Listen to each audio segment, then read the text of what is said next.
Salams and welcome. Thank you for joining me in another episode of the Quran in English Basics for Beginners.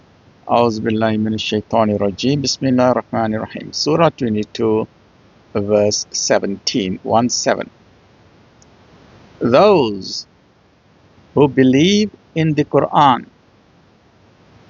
those who follow the Jewish scriptures, and the Sabians, Christians, Magians, and polytheists, Allah will judge between them on the day of judgment, for Allah is witness of all things. This verse, once again, we must pay very serious and very close attention to it. It tells us a few important principles. It tells us first and foremost that there is only one God. There is only one supreme creator. He has sent outstanding human beings known as messengers and prophets for the guidance of human beings.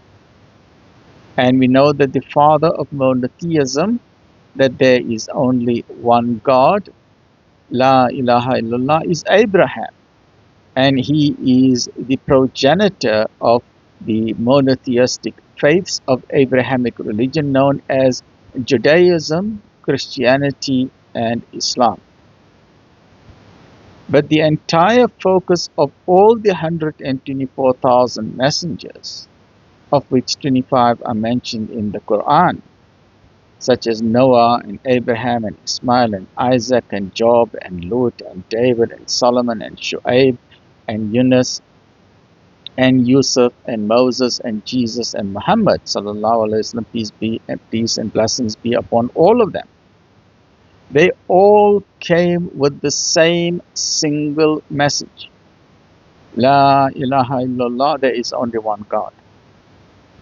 There is no God worthy of worship except Allah, one creator, nobody else. There aren't two gods in the universe. All the messengers came with the same formula, but then their initial followers, their inner circle, upheld the principle that there is only one God.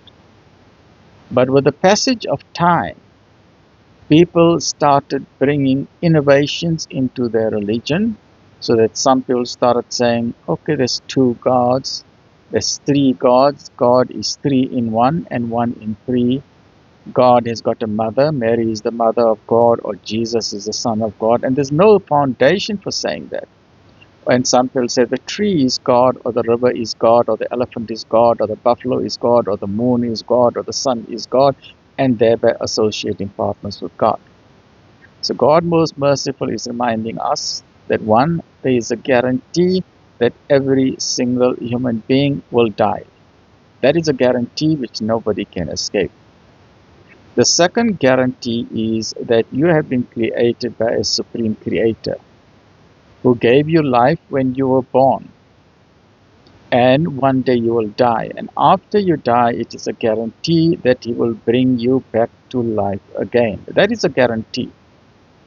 He will restore your entire body, all your 30 trillion biological cells. And remember how advanced even one cell is. One biological cell is more advanced than a Rolls-Royce factory. It has an amazing semi-permeable plasma membrane which decides through osmosis which ions must go in and out, sodium, potassium, and so on, which molecules or solids can go in and out. It has a cytoplasm, it has batteries. We have got batteries in our body, Duracell batteries known as the mitochondria, that produces ATP, and we have 30 trillion Duracell batteries in our body. 30 trillion Duracell batteries. How do we charge those batteries? You need the sun. We are solar energy creatures. Our skin is a huge solar panel. So that's why when you go to the beach for sun tanning, you are actually powering the batteries, your Duracell's batteries in your body. That is why people feel good when they go sun tanning, because their batteries are getting charged up.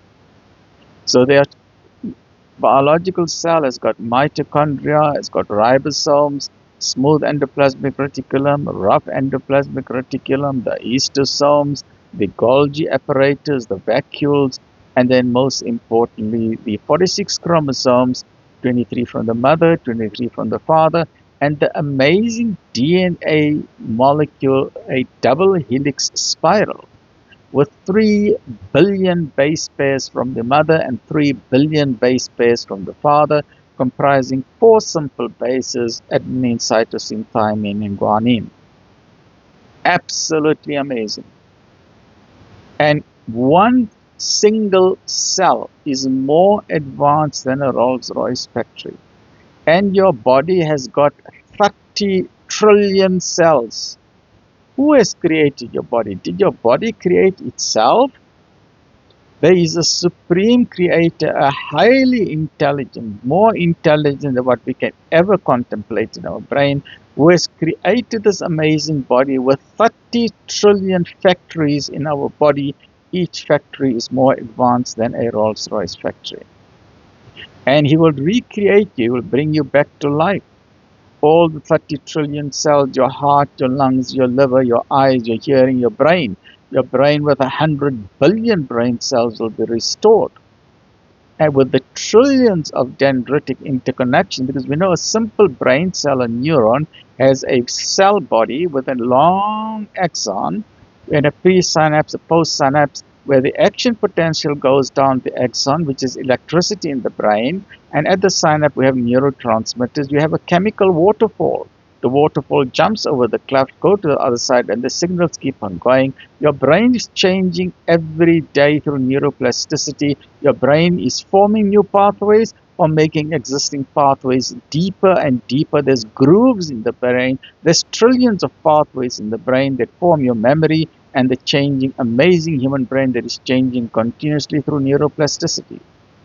And then on the day of judgment, everything will be reassembled, including your fingerprints, as well as your tongue print, which is unique for every human being, as well as your retinal eye scan, which is unique for every human being, as well as your brain, which is unique for every human being, and including your memory. So even if you die through Alzheimer's or dementia, it does not matter.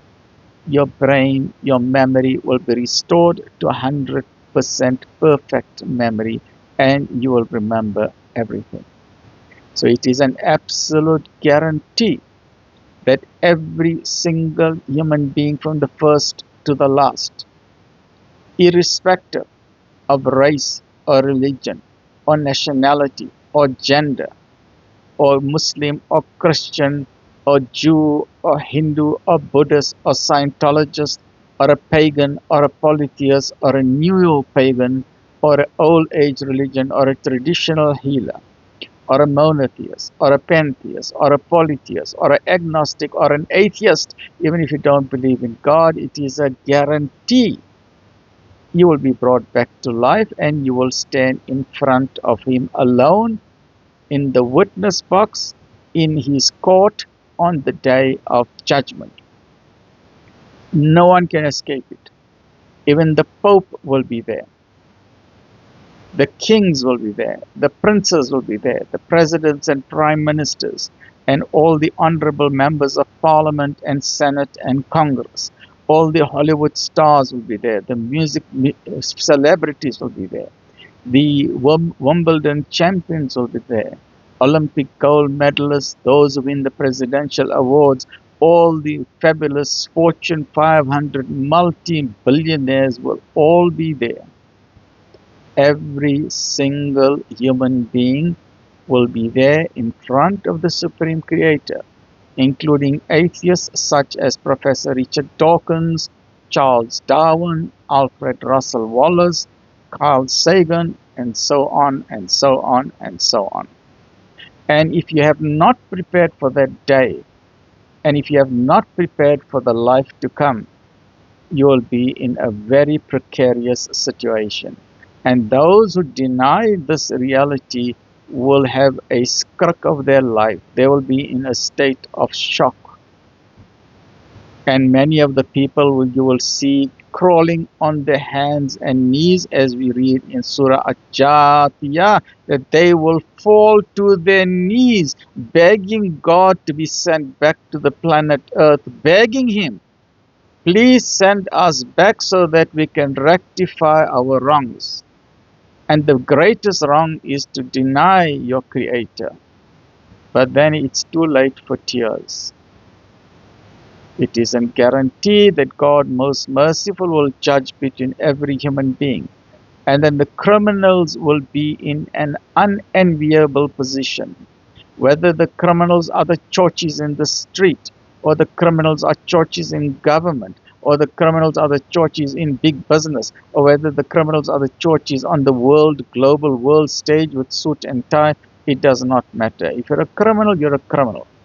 If you're in government, if you have stolen things from government, if you have been involved in corruption, if you have been involved in corruption of tenders, or you have taken bribery, or you have been involved in corruption of the prepaid electricity meter, the construction industry, the repairs of the potholes, the education department, and the medical equipment department, whatever corruption you are involved in, even in our driver's license, and someone is paying a fat lot of money on that to renew it every 5 years, and whether it's a toll roads, there's people who are enriching themselves and their families while the people are suffering. There are people who are murdering others, raping others, stealing from their bosses, stealing from people's homes, committing crime and murder.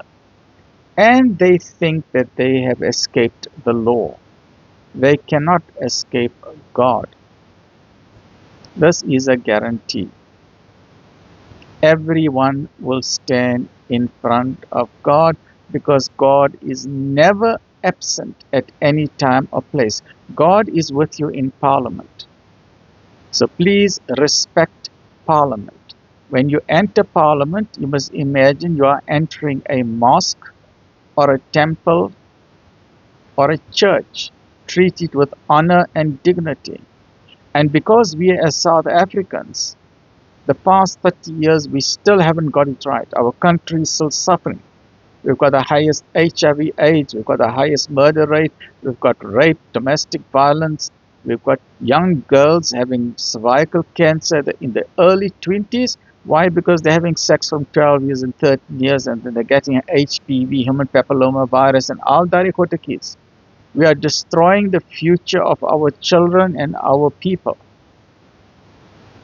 Yet we find some honorable members of Parliament take it as a joke. I would urgently recommend the Speaker of the House that at the commencement at every parliamentary meeting, that every single member of Parliament must stand up and observe a minute of silence for all those who have died today. And people are dying every day. All those who have been raped, or how many homes have been attacked, how much crime there's been today. There must be a minute of silence. But I think a minute is too little. Maybe 10 minutes of silence. You know what we must do? The Speaker of the House must enforce 1 hour of silence. Everyone in Parliament must stand for a full hour totally silent. And then they must ponder what they are doing to this country. When they wanted our votes, they put their faces in the street polls and on advertising to say, vote for me. I will solve the problems of poverty and crime and HIV AIDS and unemployment, blah, blah, blah, blah, blah. Now that we have voted them into power, they are taking the salaries of the hard-working people through taxation. So we, the people, are paying them. But they are not fulfilling their promises. They will stand in front of God, and on that day, celebrity lawyers will not be able to help them. They will have no laptops, no cell phones, no friends, no family, nobody. You will be all alone there, and your book of crimes will be given to you, and you will get a shock of your life, where all secret meetings everything has been revealed. And that is why the day of judgment is also called the day of accountability, and also called the day of regret, and it's also called the day of shame and humiliation. As a belief man, sir, life is not a joke.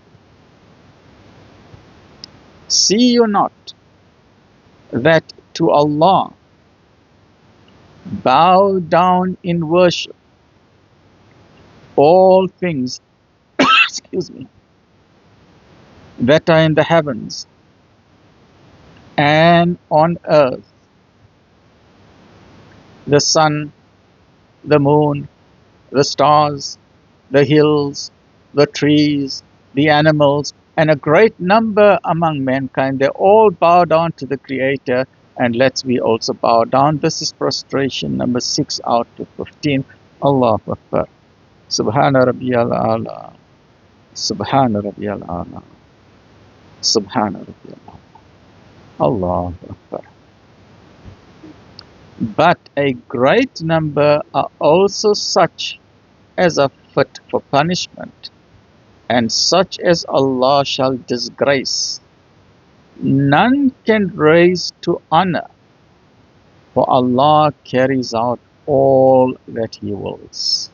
Look after yourself. May your life be full with barakah, blessings, abundance, and goodness and afiyah. Alhamdulillah.